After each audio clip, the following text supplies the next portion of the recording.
7년 전 그날도 눈이 시리게 차가운 겨울이었습니다. 김서방의 아내 버들은 산통이 시작된 지 사흘이 지나도록 아이를 밀어내지 못했습니다. 좁은 움막 안에는 피비린내와 절박한 신음만이 가득했지요. 버들은 마지막 기력을 짜내 김서방의 거친 손을 잡았습니다. 잠깐, 구독, 좋아요는 야담구름이에게 큰 힘이 됩니다. 서방님, 내 목숨 우리 복순이한테 다 주나 봐요. 그러니까 꼭 지켜주셔요. 춥지 않게, 배고프지 않게, 그것이 버들이 남긴 마지막 숨결이었습니다. 아내는 제 목숨을 깎아 복순이라는 작은 불꽃을 피워내고는 차디찬 제가 되어 떠나갔습니다. 김서방은 울음조차 터뜨리지 못한 채 아내가 밤새 피를 토하며 짰던 마지막 비단 한 필로 핏덩이 같은 아이를 감싸 안았습니다. 여보, 걱정 마오. 내 팔다리가 잘려나가도 이 아이만은 지키겠소. 하지만 세상은 정직한 머슴의 약속을 비웃었습니다. 아내가 남긴 비단은 복순이의 먹을 것이 되었고 아내가 남긴 비단은 복순이의 약값이 되었습니다. 그렇게 7년, 김서방은 제 살을 깎아 아이를 키웠지만 돌아온 것은 뼈만 남은 딸아이의 가느다란 숨소리뿐이었습니다. 아버지, 엄마한테 갈까요? 거기 가면 하얀 쌀밥 주나요? 사흘 전 아이가 던진 그 한마디가 김서방의 심장에 불을 질렀습니다.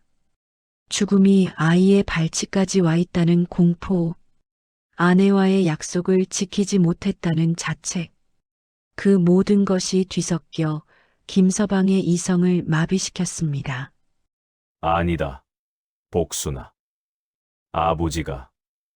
아버지가 밥 가져올게. 고기도 가져오고 따뜻한 이불도 가져올게. 그것은 아비의 맹세이자 인간으로서의 마지막 포기였습니다. 평생 남의 땅을 갈고 남의 집 똥짐을 지면서도 단 한 톨의 곡식도 탐내지 않았던 김서방입니다. 정직해야 복을 받는다는 노모의 말을 가슴에 새기고 살았던 35해였습니다. 하지만 하늘은 정직한 그에게 굶주린 딸을 주었고 차가운 돌바닥을 주었습니다. 담장 위로 올라선 김서방의 눈에 눈물이 고였습니다. 발 아래 보이는 양반집의 화려한 기와와 향긋한 음식 냄새가 그의 코끝을 찔렀습니다. 여보, 나를 욕하지 마오. 지옥은 내가 갈 테니 우리 복순이만은 살려야 하지 않겠소. 김서방은 눈을 질끈 감고 어둠 속으로 몸을 던졌습니다. 정직했던 머슴 김서방은 죽고 딸을 살리기 위해 영혼을 판 아비만이 담장 안으로 내려앉았습니다. 발밑에서 부서지는 눈 밟는 소리가 마치 그의 양심이 바스라지는 소리처럼 들렸습니다. 김서방은 숨을 죽인 채 고기 냄새가 진동하는 곳을 향해 기어갔습니다. 그의 손은 여전히 떨리고 있었지만 눈빛만은 굶주린 짐승처럼 번뜩이고 있었습니다. 담장 위에서 본 세상은 달랐습니다. 넓은 정원이 펼쳐져 있었습니다. 소나무들이 정갈하게 가꾸어져 있었고 잘 다듬어진 화단에는 겨울에도 피는 동백꽃들이 붉게 피어 있었습니다. 멀리 보이는 기와집은 김서방이 평생 본 집들 중 가장 컸습니다. 이렇게 큰 집이 그는 넋을 잃고 중얼거렸습니다. 같은 한양 땅에 이렇게 다른 세상이 있다는 것이 믿기지 않았습니다. 김서방은 조심스럽게 담장에서 뛰어내렸습니다. 푸석! 부드러운 흙이 그의 발을 받아주었습니다. 움막 주변에 딱딱하고 얼어붙은 땅과는 너무나 달랐습니다. 쌀만 조금만 가져가자. 그는 스스로에게 다짐했습니다. 많이는 안 돼. 그들도 알아채지 못할 만큼만. 몸을 낮추고 정원을 가로질러 가는데 발걸음이 멈췄습니다. 어둠 속에서도 선명하게 보이는 붉은 동백꽃. 달빛을 받아 더욱 아름답게 빛나고 있었습니다. 복순이가 좋아하는 꽃이구나. 마음 한편이 아려왔습니다. 봄이 오면 꼭 꽃 구경시켜주마. 그때였습니다. 와랄, 개 짖는 소리에 김서방은 화들짝 놀라 나무 뒤로 몸을 숨겼습니다. 심장이 터질 것 같았습니다. 거친 숨소리가 어둠 속에서 크게 울렸습니다. 개 한 마리가 다가왔습니다. 김서방은 조용히 손을 내밀었습니다. 쉿! 조용히. 착한 개야. 아저씨 나쁜 사람 아니야. 목소리를 최대한 낮추고 부드럽게 말했습니다. 개는 김서방의 손 냄새를 맡더니 놀랍게도 꼬리를 살랑살랑 흔들었습니다. 고맙다, 녀석아. 김서방은 안도의 한숨을 쉬었습니다. 너도 배고픈 사람 냄새를 아는구나. 개는 더 이상 짖지 않고 조용히 돌아갔습니다. 마치 김서방의 사정을 이해한 것처럼 김서방은 다시 사랑채를 향해 걸었습니다. 매 발걸음마다 죄책감이 무겁게 짓눌렀습니다. 하지만 복순이의 창백한 얼굴이 떠올랐습니다. 그 생각이 그를 앞으로 나아가게 했습니다. 사랑채 문 앞에 섰습니다. 아름다운 창호지 문이 희미한 불빛을 투과시키고 있었습니다. 김서방은 떨리는 손으로 문고리를 잡았습니다. 비거. 작은 소리였지만 그에게는 천둥 소리처럼 크게 들렸습니다. 제발 아무도 없기를. 그는 기도하듯 중얼거리며 문을 열었습니다. 방 안은 고요했습니다. 달빛이 창문을 통해 들어와 방 안을 은은하게 비추고 있었습니다. 벽을 따라 빼곡하게 꽂혀 있는 책들, 정갈하게 놓인 붓과 벼루, 병풍에 그려진 산수와 여긴 곳간이 아니구나. 김서방은 주위를 둘러보며 작게 말했습니다.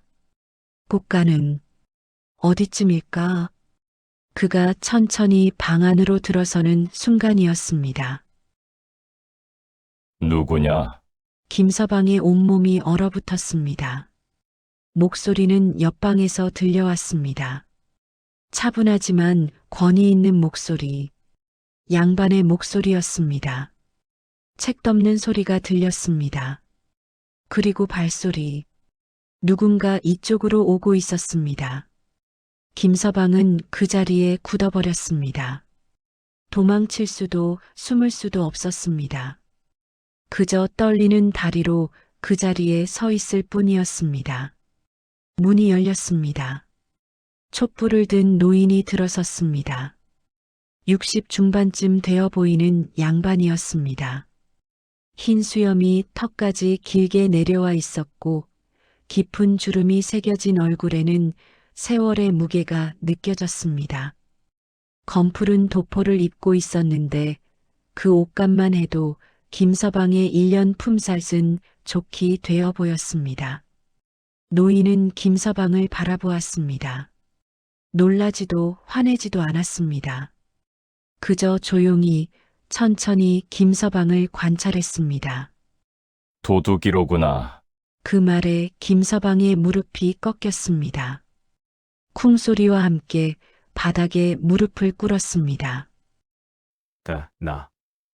나으리, 죄송합니다. 죄송합니다. 김서방은 머리를 조아리며 외쳤습니다. 목소리는 떨렸고 눈에서는 눈물이 흘러내렸습니다. 노인은 여전히 차분한 목소리로 말했습니다. 일어나거라. 나으리, 저를 관가에 넘기지 마십시오. 아이가 있습니다. 일어나라 했다. 목소리에는 명령의 무게가 있었습니다. 김서방은 떨리는 다리로 천천히 일어났습니다. 고개는 여전히 숙인 채였습니다. 노인이 김서방에게 한 걸음 다가왔습니다. 촛불이 김서방의 얼굴을 비췄습니다. 자네, 며칠이나 굶었는가? 예상치 못한 질문이었습니다. 김서방은 당황하여 고개를 들었습니다. 노인의 눈빛은 분노가 아니었습니다. 그것은 연민이었습니다. 그게 김서방은 입술을 깨물었습니다. 솔직히 말해보게. 나는 자네를 벌하려는 게 아니네. 그 말에 김서방의 눈에서 눈물이 터져 나왔습니다. 사흘째입니다. 아이는 열흘째 제대로 된 밥을. 말을 잇지 못하고 흐느꼈습니다. 노인의 얼굴에 무언가 스쳐 지나갔습니다. 아픔 같은 것, 이해 같은 것. 그런가? 노인은 조용히 말했습니다. 그리고 긴 침묵이 흘렀습니다. 안 깨나. 노인이 방바닥을 가리켰습니다. 김서방은 어리둥절했습니다. 나으리, 저는 도둑입니다.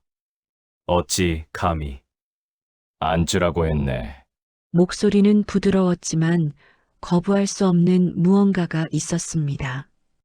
김서방은 조심스럽게 마치 가시방석에 앉듯 방바닥에 앉았습니다. 노인도 그의 맞은편에 앉았습니다. 둘 사이에는 작은 찻상이 놓여 있었습니다. 촛불이 그 위에서 흔들리고 있었습니다. 자네 이름이 뭔가? 김서방이라 합니다. 김서방. 자네는 오늘 여기서 무엇을 훔치려 했는가? 김서방은 고개를 더욱 숙였습니다. 부끄러움에 얼굴이 화끈거렸습니다. 쌀을 조금만 가져가려 했습니다. 얼마나? 한 줌이면 됩니다. 딸아이가 하루만 먹을 수 있을 만큼만. 한 줌. 그 말을 들은 노인의 눈빛이 흔들렸습니다.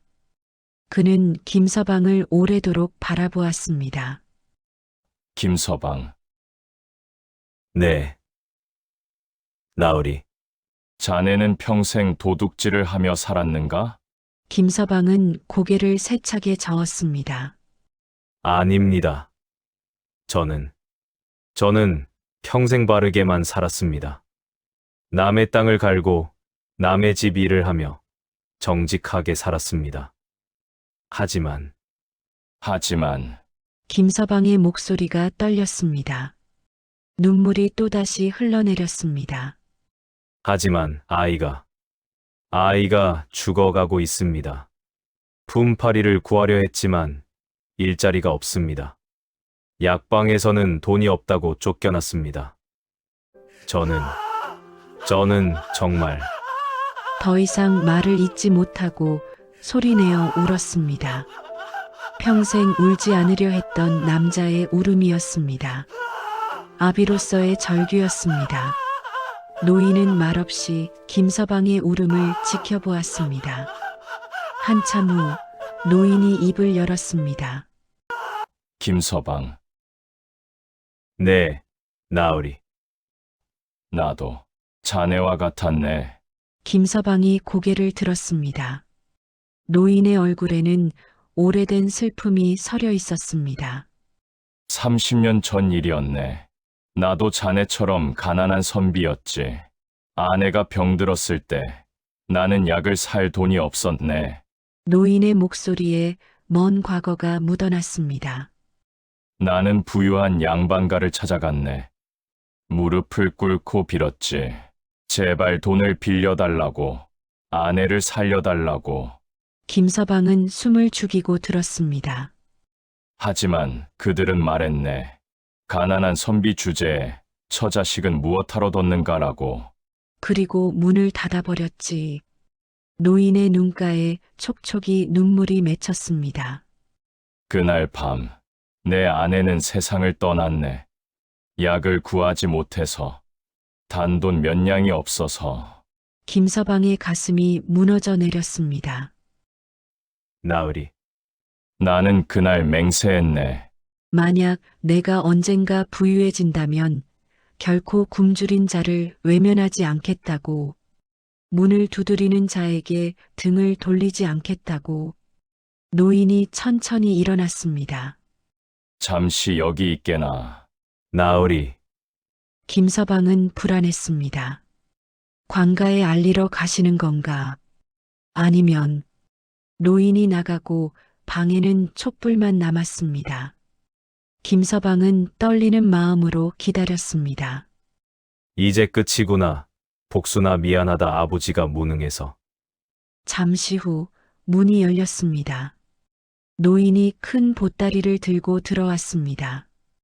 김서방의 눈이 커졌습니다. 나으리? 노인은 보따리를 김서방 앞에 내려놓았습니다.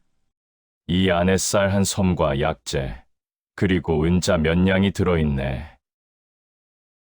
네, 김서방은 믿을 수 없다는 표정으로 보따리를 바라보았습니다. 나으리. 이게 무슨, 김서방의 목소리는 떨렸습니다. 이해할 수 없었습니다. 도둑인 자신에게 왜 이런 것을? 노인은 온화하게 미소 지었습니다. 가져가게. 자네 딸아이에게 필요한 것들이네. 아닙니다. 김서방은 벌떡 일어나 무릎을 꿇었습니다. 저는 도둑입니다. 어찌 감히 이런 것을. 노인이 김서방의 어깨에 손을 얹었습니다. 그 손은 따뜻했습니다. 자네는 도둑이 아니네. 하지만 도둑은 남의 것을 탐내는 자를 말하지. 자네는 다만 살기 위해 몸부림쳤을 뿐이네. 자식을 살리기 위해 절박했을 뿐이지. 그것을 누가 도둑질이라 하겠는가? 김서방은 더 이상 참을 수 없었습니다. 소리내어 울었습니다. 평생 쌓아온 모든 고통이, 오늘 밤의 절망이, 그리고 지금 이 순간의 감격이 한꺼번에 터져 나왔습니다. 나으리. 노인도 눈시울을 붉혔습니다. 두 사람은 한참을 그렇게 있었습니다. 신분도 나이도 모든 것이 다른 두 사람. 하지만 그 순간만큼은 같은 아픔을 나눈 두 사람이었습니다. 나으리. 김서방이 눈물을 닦으며 물었습니다. 그럼 저를 용서해 주시는 겁니까? 노인은 고개를 저었습니다. 아니네. 김서방의 얼굴에 당황이 스쳤습니다. 용서가 아니라 감사를 전하려는 것이네. 감사요? 노인이 창밖을 바라보았습니다. 달이 여전히 밝게 빛나고 있었습니다. 나는 이 큰 저택에서 혼자 살고 있네. 아들은 멀리 유배를 가고 아내는 오래전에 세상을 떠났지. 이 많은 재물도, 이 큰 집도 이제는 나를 행복하게 해주지 못하네. 노인의 목소리에는 깊은 외로움이 묻어났습니다. 나는 부자가 되었지만 무엇이 진정한 부유함인지 잊고 살았네. 재물을 모으는 데만 급급했지. 나누는 것을 잊었네. 그가 김서방을 바라보았습니다. 하지만 오늘 밤 자네를 만났네. 자네의 절박함 속에서, 자네의 눈물 속에서 나는 깨달았지. 진짜 부자는 많이 가진 자가 아니라 나눌 수 있는 자라는 것을. 나으리. 그러니 고마워하게 자네가 오늘 밤 내게 가르침을 주었네. 진정한 부유함이 무엇인지, 돈으로 살 수 없는 가치가 무엇인지 김서방은 흐느꼈습니다. 저는 평생 나으리의 은혜를 잊지 않겠습니다. 은혜라니. 노인이 미소 지었습니다. 이것은 은혜가 아니라 빚을 갚는 것이네. 30년 전 내가 받지 못한 도움을, 30년 전 누군가 내게 베풀었어야 할 자비를 이제야 갚는 것이지. 노인이 김서방에게 물었습니다. 자네 딸아이 이름이 뭔가? 복순이라 합니다. 복순이. 좋은 이름이로군. 복을 받으라는 뜻이겠지. 네, 나으리. 노인이 보따리를 김서방에게 밀었습니다. 그럼 어서 가보게. 복순이가 기다리고 있을 게야. 김서방이 보따리를 두 손으로 받았습니다. 그 무게가 느껴졌습니다. 단순히 쌀과 약재의 무게가 아니었습니다. 한 사람의 진심의 무게였습니다. 용서의 무게였습니다. 사랑의 무게였습니다. 나으리. 김서방은 말했습니다. 저는 이 은혜를 어떻게 갚아야 할지 모르겠습니다. 갚을 필요 없네. 노인이 말했습니다. 다만 한 가지 약속만 해주게. 자네도 언젠가 여유가 생기거든. 굶주린 자를 외면하지 말게. 이 도움이 자네에게서 끝나는 것이 아니라 또 다른 누군가에게 이어지기를. 김서방은 고개를 끄덕였습니다. 네. 반드시 그리하겠습니다. 그는 보따리를 등에 메고 일어섰습니다. 그리고 노인 앞에 깊이 절을 올렸습니다. 나으리의 은덕. 하늘이 알고 땅이 알 것입니다. 복순이와 제가 살아있는 한 절대 잊지 않겠습니다. 어서 가게나. 밤이 깊었네. 노인이 손을 저었습니다. 김서방은 문을 나서며 한 번 더 돌아보았습니다. 촛불 아래 앉아 있는 노인의 모습, 그 모습은 김서방의 가슴 속에 평생 새겨질 것이었습니다. 김서방은 달렸습니다. 보따리를 등에 메고 쉬지 않고 달렸습니다.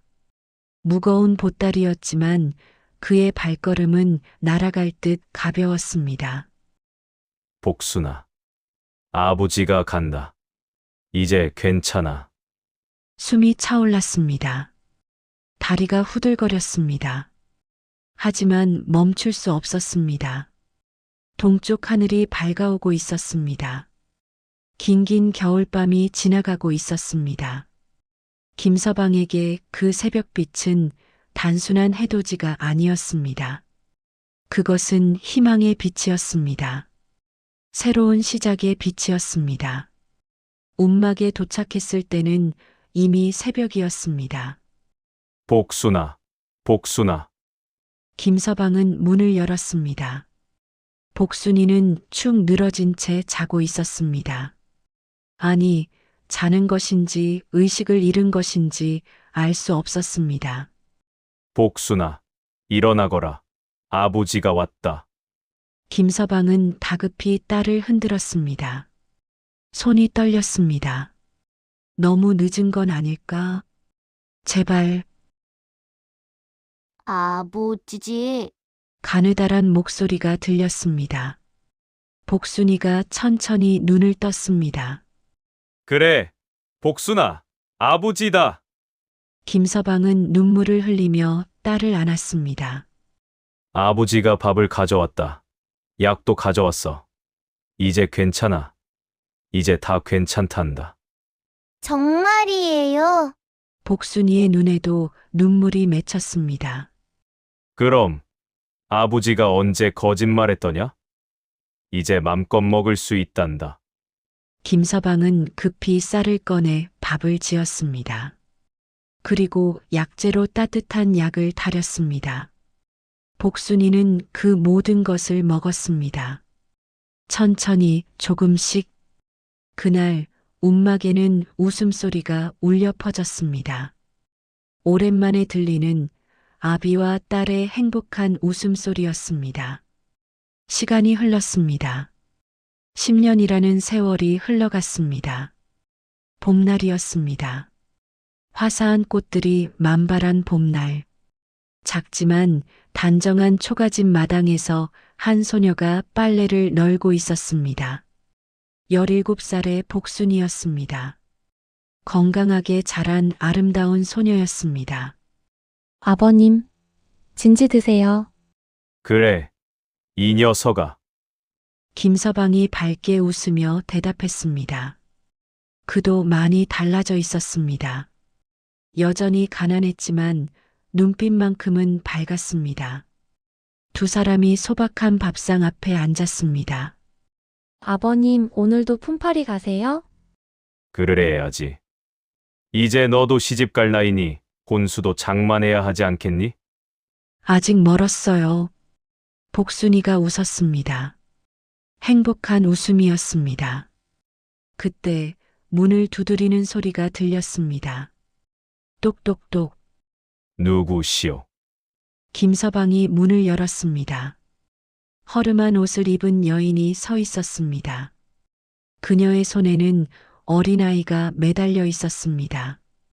여인의 눈에는 절박함이 가득했습니다. 저 혹시 김서방 날이 계십니까? 김서방의 가슴이 두근거렸습니다. 10년 전 자신의 모습이 떠올랐습니다. 저희 좀 도와주십시오. 아이가 배가 고프다고. 여인이 눈물을 흘렸습니다. 김서방의 얼굴에 미소가 번졌습니다. 따뜻하고 온화한 미소였습니다. 어서 들어오시오. 복순아, 밥상 하나 더 차려라. 네, 아버님. 여인과 아이가 밥을 먹는 동안 김서방은 조용히 지켜보았습니다. 그 모습 속에서 10년 전의 자신과 복순이를 보았습니다. 밥을 다 먹은 후 김서방이 말했습니다. 부인, 이것을 가져가시오. 그는 쌀과 약간의 돈을 보자기에 싸서 건넸습니다. 날이 이런 것을 어떻게? 여인이 눈물을 흘렸습니다. 고마워할 것 없소. 나도 옛날에 도움을 받았던 사람이오. 김서방이 미소 지었습니다. 그리고 부인께 한 가지 부탁이 있소. 무엇이든 말씀하십시오. 언젠가 부인도 여유가 생기거든 굶주린 사람을 외면하지 마시오. 이 도움이 부인에게서 끝나는 것이 아니라 또 다른 누군가에게 이어지도록. 여인이 고개를 끄덕였습니다. 네, 반드시 그리하겠습니다. 그날 저녁 해가 지는 들판에서 네 사람이 함께 앉아 이야기를 나눴습니다.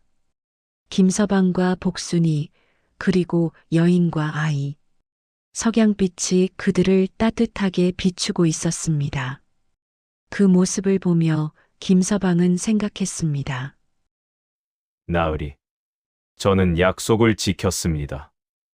나으리께서 주신 은혜를 다른 사람에게 전했습니다. 그리고 이 은혜는 또 다른 사람에게 전해질 것입니다. 그 시각 한양의 큰 저택. 늙은 이판서는 서재에 앉아 편지를 쓰고 있었습니다. 오래전에 쓴 편지였지만 오늘 다시 꺼내 읽었습니다. 세상에서 가장 가난한 사람은 돈이 없는 사람이 아니라 나눌 줄 모르는 사람이다. 세상에서 가장 부유한 사람은 많이 가진 사람이 아니라 나눌 수 있는 사람이다. 재물은 쌓이면 썩지만 은혜는 나누면 자란다. 한 사람의 작은 선행이 세상을 바꿀 수 있다는 것을 나는 그날 밤 배웠다. 이판서는 펜을 놓고 창밖을 바라보았습니다. 달이 밝게 빛나고 있었습니다. 10년 전 그날 밤과 똑같은 달이었습니다. 그는 미소 지었습니다. 김서방, 자네는 잘 살고 있겠지. 복순이는 건강하게 자랐겠지. 자네가 받은 은혜를 또 다른 누군가에게 전하고 있겠지.